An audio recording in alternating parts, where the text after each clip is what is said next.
तो दोस्तों आज कुछ ऐसा हुआ कि हम सभी ने देखा इस चीज़ को। जैसा कि आप ये एक आईडी है मेरी आंखों के सामने, आप लोगों के सामने स्क्रीन शेयर पर, तो इसमें आप देख सकते हैं दोस्तों कुछ टफ टोकन यहाँ पे जमा हैं। आज सुबह में कुछ ऐसा हुआ कि जितने भी आपके जो स्टेक लगे हुए थे, भले उनका टाइम पूरा हुआ या ना हुआ, वो ऑटोमेटिक सारे के सारे स्टेक जो है वो रिडेम्पशन पे चले गए। जितना भी बैलेंस आपने अर्न में लगा रखा था, टफ टोकन हो या यूएसडीटी हो, जो भी आपने अर्न में लगा रखा था, वो सारा का सारा ऑटोमेटिकली आपके मेन वॉलेट में आ गया। तो और जब आप दोबारा वहाँ रिजर्वेशन या स्टेक लगाने का ट्राई कर रहे हैं तो वहाँ पे कुछ एरर शो कर रहा है।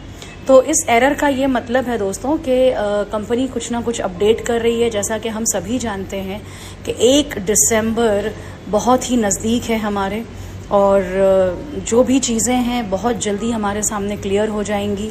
अच्छा दोस्तों, ये तो एक छोटी सी अपडेट थी जो कि आप सभी ने नोटिस कर ली है, और मुझे नहीं लगता कि मैंने कोई बहुत नई खबर दी है आप लोगों को। बट दोस्तों एक चीज़ मैं यहाँ कहना चाहूँगी कि बहुत सारे लोग जो हैं बहुत ज़्यादा पॉजिटिव हो जा रहे हैं, बहुत सारे लोग जो हैं बहुत ज़्यादा नेगेटिव हो जा रहे हैं। दोस्तों मैंने पहले भी कहा है, मुझसे कई सारे लोगों ने कल भी, परसों भी और कई दिन पहले भी ये सवाल किया था कि मैम आप जो हैं मिक्स बातें कर रही हैं, आप कभी एक तरफ होके बात नहीं कर रही हैं, ना तो आप बहुत पॉजिटिव कह रही हैं ना बहुत नेगेटिव कह रही हैं।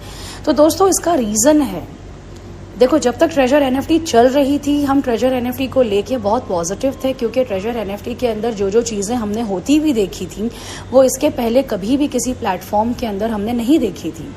तो हम पॉजिटिव थे।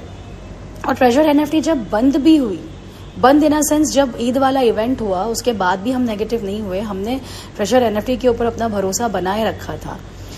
तो मेरा भरोसा कभी भी ख़त्म नहीं हुआ था। I was at one side, मैं पॉजिटिव थी, लेकिन थोड़ा सा जब आपको याद होगा ट्रेजर फंड जब आया, और ट्रेजर फंड के आने के बाद टफ टोकन के बारे में कंपनी ने बताना शुरू किया। तो टफ टोकन की शुरुआत जो है दोस्तों, अगर आपको याद होगा, ट्रेजर फंड के साथ हुई थी। तो अब यहाँ पे नोवा एनएफटी का भी नाम आया है। चलो नोवा एनएफटी में क्या होगा वो तो बात की बात है, लेकिन ट्रेजर एनएफटी की परफॉर्मेंस सुपर्ब रही, बेस्ट रही, नो डाउट। कभी विड्रॉल में कोई प्रॉब्लम्स नहीं आए, कहीं भी कोई इश्यूज नहीं आए।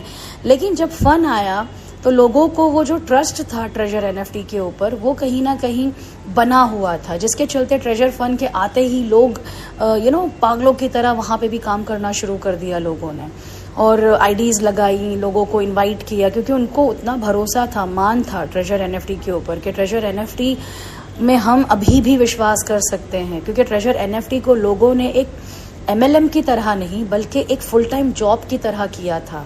लोगों का घर चल रहा था।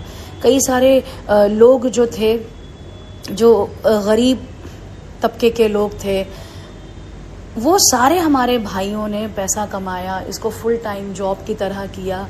और जाहिर है अगर कोई कंपनी से आप पैसा कमाएंगे तो डेफिनेटली उस कंपनी के लिए आपके दिल में एक रिस्पेक्ट पैदा हो जाती है और एक विश्वास पैदा हो जाता है, भरोसा पैदा हो जाता है। तो यही चीज़ हुई थी लोगों के साथ। तो ये जो मिक्स्ड फीलिंग है मेरे अंदर वो इसीलिए आ गई कि ट्रेजर नो डाउट बहुत अच्छा चली, लेकिन ट्रेजर फंड ने अचानक से विड्रॉल बंद कर दी है, बिना किसी इन्फॉर्मेशन के, बिना किसी नोटिस के। और पहले तो ट्रेजर फंड 24 घंटे में विड्रॉल दे रही थी, लेकिन बाद में एकदम से बंद कर देना, तो इन चीज़ों ने कहीं ना कहीं मुझे 50% पे लाके खड़ा कर दिया है। आज हालात ऐसे हैं कि कुछ भी कह पाना कि ये होगा या वो होगा 100% तरीके से बहुत मुश्किल है दोस्तों। इसीलिए मैं हमेशा अपनी वीडियो में आप सभी लोगों को एक ही मैसेज दे रही हूँ कि बहुत ज़्यादा पॉजिटिव भी मत रहिए, बहुत ज़्यादा नेगेटिव भी मत रहिए। फ़िलहाल हमें बीच का रास्ता अपनाना होगा और 1 दिसंबर का वेट करना होगा। इन्वेस्टमेंट नया कुछ नहीं करना है, और उसके अलावा हमें इंतज़ार करना है कि आगे जो भी होगा कंपनी की तरफ से वो हमें पता चल जाएगा। तो दोस्तों अगर इस वक्त आप लोग पूरी तरह से पॉजिटिव होते हैं या पूरी तरह से नेगेटिव होते हैं तो ये आपके लिए प्रॉब्लम खड़ा कर सकता है। तो friends, thank you for watching this video.